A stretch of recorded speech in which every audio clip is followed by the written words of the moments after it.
पुढे जाऊया.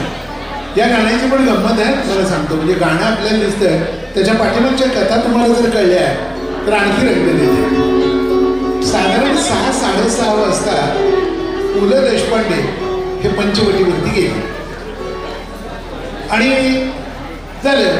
माडगुळकरांचं ते अत्यंत जवळचे मित्र. माडगुळकरांनी सगळी कागद बाजूला ठेवली आणि त्यांचं नेहमीच ठरलेलं, पुल्या ये. हात खणखणीत आली, बसले.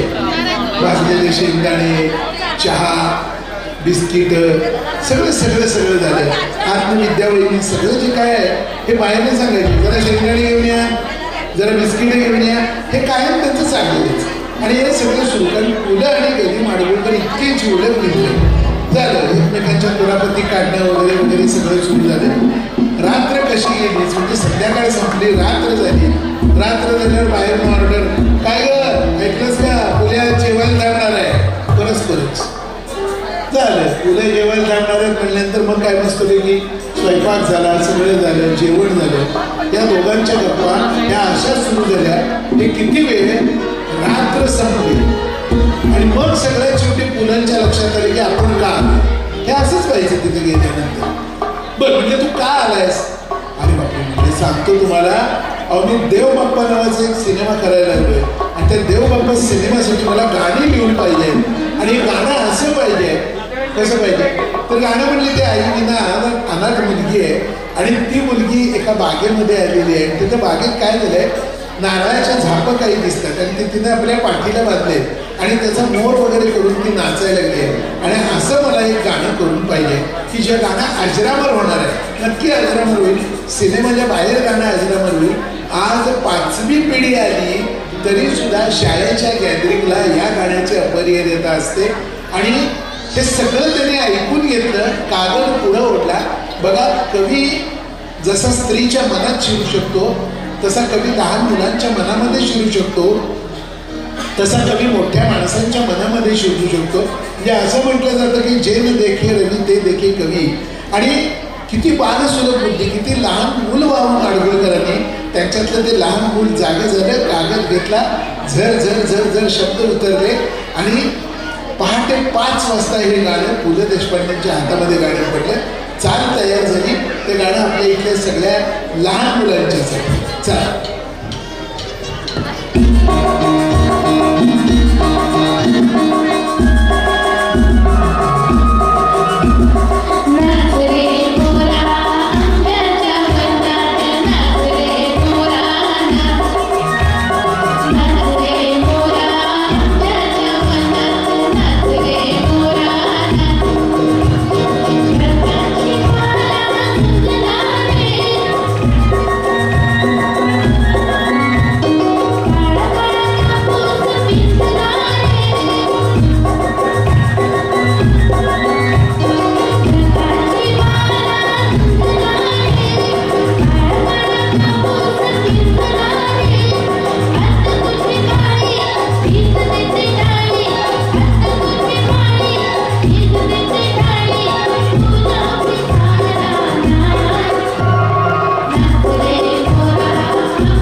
नाही तो कुणाला. कुणाला आठवत तो आता आरतीची गाणी, कुणाला आठवतो ऐलमा पैलमा, कुणाला आठवतं ती लहान मुलांची गाणी. कारण अलीकडच्या काळात तो प्रकारच राहिलेला नाहीये. आणि हे मराठीपण वाचवण्यासाठी म्हणूनच खऱ्या अर्थानं आपण सगळे एकत्र येतो मित्रांनो. खरंच अतिशय सुंदर. म्हणजे आज आपल्यातलं बालपण आपण बघितलं. नाहीतर एक नेते होते मध्यंतरी टीव्हीवर आलेले, ते काही म्हणजे मुख्यमंत्री होते. ते बोलताना म्हणाले की आपण लहानपणी लहान होतो की नाही, होतो का नाही लहान, आपण लहानच होतो. ते त्यांच्या मातोश्रीने त्याला कधी सांगितलंच नाही त्याला काय करावं, हे एकदमच मोठी झाली. त्यामुळे आपल्यातलं लहानपण जे आहे ना, खरं तुम्हाला सांगतो काय झालं, जिथं जागा मिळेल तिथं बसून घ्या. कारण कसं असतं सांगू का, एखाद्या माणसाला आपण म्हातारा झालो, वयस्क झालो म्हटलं की राग येतो. आणि त्यामुळे एकदा अशीच झाली, एकदा ट्रीप निघाली होती. आणि ही ट्रीप निघाल्यानंतर झालं काय, कोण पुढं बसायचं कोण मागं बसायचं याच्यावरनं भांडणं सुरू झाली. त्या गाईडने सांगितलं एक काम करा, म्हटलं साधी सोपी गोष्ट आहे, तुम्हाला सांगतो कोण कुठं वयस्क आहे वगैरे भांडण्यापेक्षा मी एकच सांगतो, हाताला मेहंदी लावलेल्याने पुढं बसाय, डोक्याला मेहंदी लावलेल्याने मागं बसाय. सगळी चिडीची. चला पहिला गेअर पडलाय पण म्हणूया आणि आता दुसऱ्या गेअरला सुरुवात करूया. मला वाटतं आता किती आपण हिंदी गाण्याच्या प्रवासाकडे जातोय.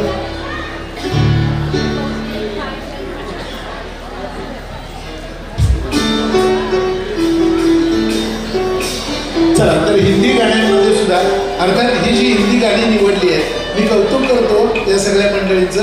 अतिशय सुरेल, सगळ्या फॅमिलीनं कुटुंबानं बसून एकत्र ऐकावी अशी गाणी आहे. त्यामुळे ही गाणी आपण ऐकायला हरकत नाही सगळे. चला, कारण मध्यंतरी फेविकॉलवर पण गाणं आलं होतं. आता मला सांगा, फेविकॉल ही कागदाला लावायची गोष्ट आहे. एखाद्याच्या दिलकी धडकनला फेविकॉल लावले तर काय होईल, आयुष्यात न उठायची काय कशाची गाणी काढतात. पण मध्यंतरी हिमेश रेशमिया नावाचा एक प्राणी आला होता. आमच्या गंगाविषयीच्या कट्ट्यावर हाय्या हाय्या मशीन ओरडतात, त्यातला आवाज होता तो. पण चला, लोकांनी सहन केला, बिचारी रसिक मंडळी सहन करतात असं काही नाही. पण चला, या गाण्याला मात्र सुरुवात करूया. अतिशय सुरेल गाण्याचा प्रवास आहे. चला.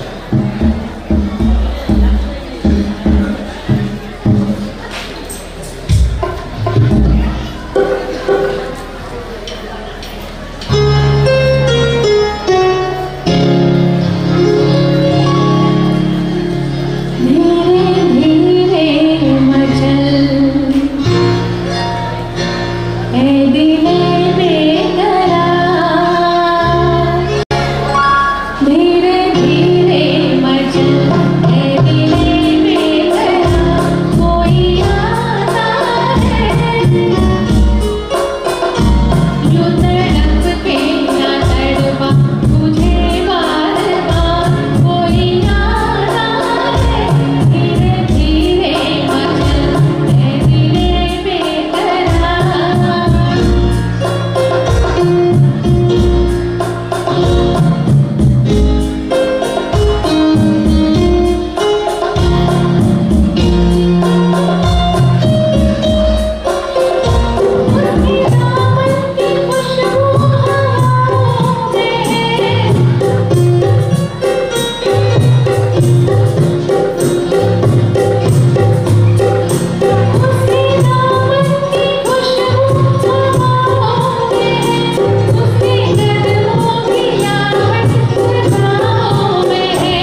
शब्द असतात, पण संगीतकारांचं खरंच कौतुक आहे, कारण या 7 सुरांमध्येच त्यांना खेळावं लागतं.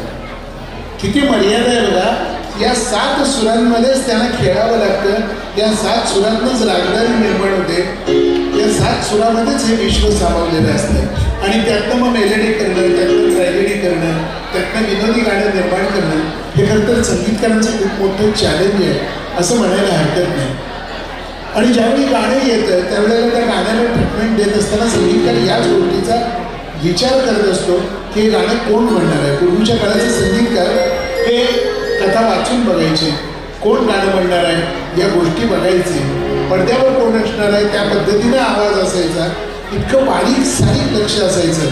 त्या हिरोईनचं वय काय, त्या हिरोचा व्यवसाय काय, इतकं बारीक लक्ष असून मग त्याचे इफेक्ट सगळे गाण्यामध्ये द्यायचे आणि म्हणून ही गाणी फार सुंदर व्हायची. म्हणजे आपल्या मोबाईलमध्ये सुद्धा या जमान्यातली जी गाणी आहेत ती गाणी असतात. त्याचं कारणच ते आहे, एकेका गाण्यांमागं 2-2, 3-3 महिन्यांचं कष्ट असायचं. ते गाणं करणं, ते गाणं गीतकाराकडनं लिहून घेणं, संगीत करणं, त्याच्या पाठीमागे रेकॉर्डिंग करणं. आणि पूर्वीच्या वेळेला डिजिटल काही नव्हतं, सगळी वाद्य भोवती बसायची, मधी गायक गायिका असायचे. एखादं गाणं शेवटची ओळ जरी चुकली तरी पुन्हा पहिल्यापासून रेकॉर्डिंग व्हायचं. असे 3-3 टेक, 3-3, 4-4 टेक गाण्याचे व्हायचे, तेव्हा ते गाणं आपल्यापर्यंत यायचं. रात्रभर रिहर्सल चालायचे आणि त्यातून ही गाणी ज्यावेळी येतात ना त्यावेळी आमची 3री 4थी पिढी सुद्धा ती गाणी डोक्यावर येते. का येते त्याचं कारण हे आहे.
जी आपल्याबरोबर इतकी वर्ष असतात आणि ती अचानक नाही असं कळतं तेव्हा खूप वाईट वाटतं. तर गेल्या वर्षी राजू दादा जे आपल्याबरोबर नेहमी असतात, तर आज मी त्यांना मिस करते. आम्ही तिघी खूप मिस करतोय त्यांना.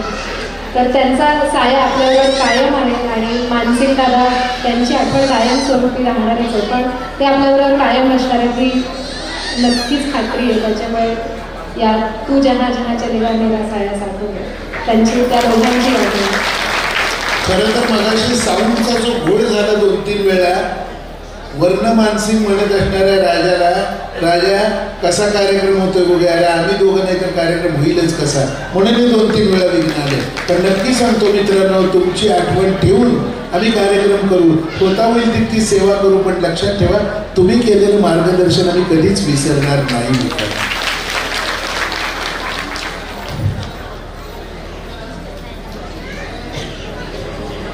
आणि त्यासाठीच खरं तर हा सगळा अट्टाहास करण्यासाठी इतकं दुःख उरावरती ओझं घेऊन सुद्धा, इतक्या संघर्षाच्या वाटा घेऊन सुद्धा आज तो माणूस तिथं बसलाय.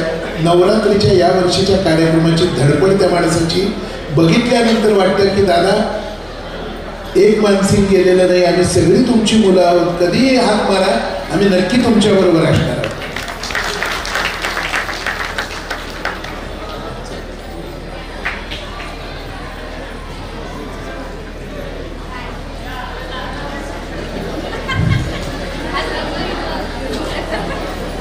नाही, आज सगळं पिकल्या पानाचं देठकवी हिरवाच आहे, काळजीच करायची. पण गंमत आहे, रंग कोणी ठरवले माहित नाही, पण वालावंतर मात्र मोठं झालं आहे.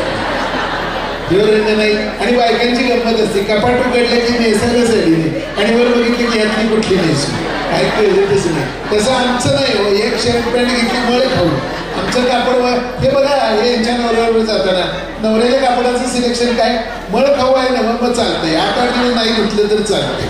आपलं मात्र तसं नाही, आज रंग निळा उद्या पिवळा सोडाय नाही. त्यात पुन्हा गंमत आहे, मोरपंखी हिरवा पावसाच्या पानाचा हिरवा, त्याही परदीची आहे, लिह्यान दांडगा असते. पण हे सगळं खरं तर नवरात्रीचे 9 रंग, या 9 ऊर्जा आपल्याबरोबर आहेत, त्या शक्ती आपल्यापर्यंत आहेत आणि ती शक्ती आपल्याबरोबर आहे, म्हणून तर हे कार्यक्रम होत असतात. या पुढच्या गाण्याकडे आपण बोलूया.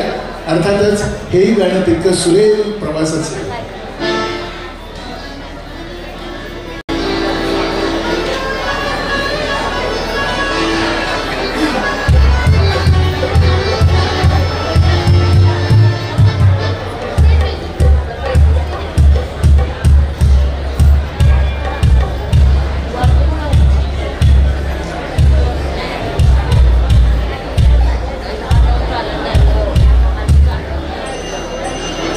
कौतुक आहे खरं तर, इतका पाऊस असून सुद्धा सगळी मंडळी प्रतिवर्षाप्रमाणे तितकेच उत्साहाने सगळी एकत्र आहे.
म्हटलं त्या पद्धतीनं या गाण्यांच्या पाठीमध्ये जे अपार कष्ट आहेत आणि पडद्यावर बघितल्यावर आपल्या लक्षात येतं की खरंच हे गाणं गायिका नाही म्हणत, ते गायिका नाही म्हणत, ते मालासिन्हाच म्हणते किंवा हेमामालिनी म्हणते. हे जे संगीतकारांचं जे कसब आहे ना ते फार मोठं होतं. म्हणजे पडद्यावर बघितल्यानंतर लता दिदी नाही आठवत, आशा भोसले नाही आठवत, आपल्याला वैजयंती मला आठवते. हे का होतं याचं कारण असं आहे की बारीक अभ्यास आणि या अभ्यासातूनच येतं. खरं तर अनेक संगीतकारांना विचारलं जातं की कसं काय निर्माण होतं. हे निर्माण नाही होता, वरनं आदेश येतो, कुठली तरी एक अज्ञात शक्ती असते ती सांगत असते आणि त्यातून हे निर्माण होतं असं म्हणायला हरकत नाही. हिंदी सिनेमांचा प्रवास ज्यावेळी आपण बघतो अनेक स्थित्यंतर त्यात सुद्धा झाले, अनेक बदल झाले. ब्लॅक व्हाईटच्या युगात झाले, कलरच्या युगात झाले, डिजिटल युगात झाले. आज नरसिंहासारखा सिनेमा आला म्हणजे डिजिटल सिनेमा की ज्याच्यामध्ये एकही पात्र नाही, सगळी कॅरेक्टर ॲनिमेटेड, सगळं AI टेक्नॉलॉजीद्वारे आलेलं हेही आपण बघितलेलं आहे, हाही काळ बघितलेला आहे. पण या सगळ्यामध्ये ज्यावेळी भूतकाळात मन रमत असताना तेव्हा पुन्हा पुन्हा तीच गाणी आठवत असतात जशी या कार्यक्रमातल्या आपल्या या पुढच्या गाण्यातून.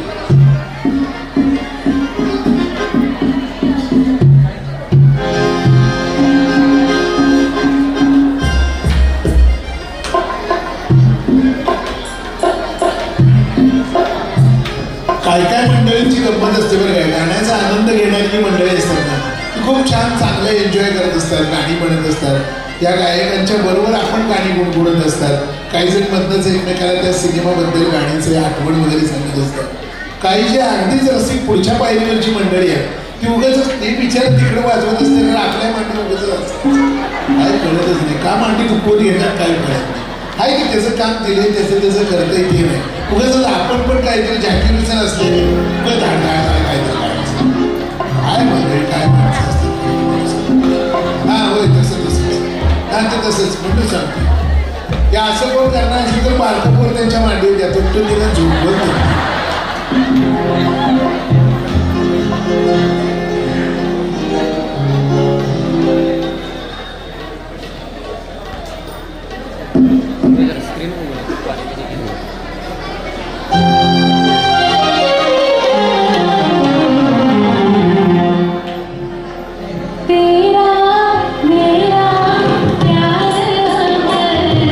फिर क्यों मुझको लगता है डर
कच्ची रिदम बरोबर टाळ्या वाजवायची पद्धत पण बघितली आहे.